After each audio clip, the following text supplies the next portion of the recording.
എൻ്റെ ജീവിതത്തിൽ എനിക്ക് മറക്കാൻ പറ്റാത്ത ദിവസമായിരുന്നു ഇത്. ഈ ദിവസം ഞാൻ ടെൻഷൻ അടിച്ചതുപോലെ ഞാൻ ഇതുവരെ ടെൻഷൻ അടിച്ചിട്ടില്ല. ഈ സാധനം ഉണ്ടല്ലോ, ഈ നടന്നു വരുന്നത് കുരുത്തക്കേടിന് കയ്യും കാലം വെച്ച സാധനം ഇത്. എന്തെല്ലാം കുരുത്തക്കേടുണ്ടോ അതെല്ലാം ഒപ്പിച്ച് വെക്കും. ഒരു ദിവസം വീകുന്നതിനും പൊട്ടുന്നതിനൊന്നും കയ്യും കണക്കും ഇല്ല. അപ്പം ഞങ്ങൾ തോടിൻ്റെ അടുത്ത് പോയായിരുന്നേ. തിരിച്ച് വന്ന് വീട്ടിൽ ഇരുന്ന് കുറച്ച് കളിച്ച് വെള്ളം വേണമെന്ന് പറഞ്ഞ് വെള്ളം ഗ്ലാസ് എടുത്തൊന്ന് ഓടിയതാണ്.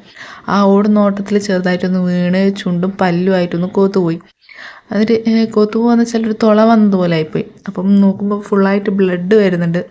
അപ്പം ബ്ലഡ് കഴുകിയിട്ടൊന്നും ബ്ലഡ് നിൽക്കുന്നില്ല. അങ്ങനെ ഐസ് കട്ട വാങ്ങിച്ചിട്ട് അത് വെച്ച് അപ്പം ബ്ലഡ് നിന്നു.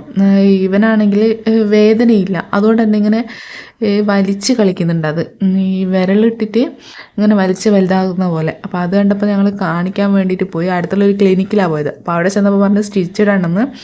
അങ്ങനെ സ്റ്റിച്ച് ഇടാൻ വേണ്ടിയിട്ട് ഹോസ്പിറ്റലിൽ പോയി. അവിടെ ചെന്ന് ഡോക്ടർ നോക്കിയപ്പോൾ പറഞ്ഞു എന്തായാലും സ്റ്റിച്ച് ഇടണം, ചുണ്ടിൻ്റെ ഭാഗമായതുകൊണ്ട് തന്നെ ഇങ്ങനെ വിടർത്തി കളിക്കുമ്പം അത് വിടർന്ന് വരുവേ ഉള്ളൂ, മുറിവ് ഉണങ്ങൂലാന്ന്.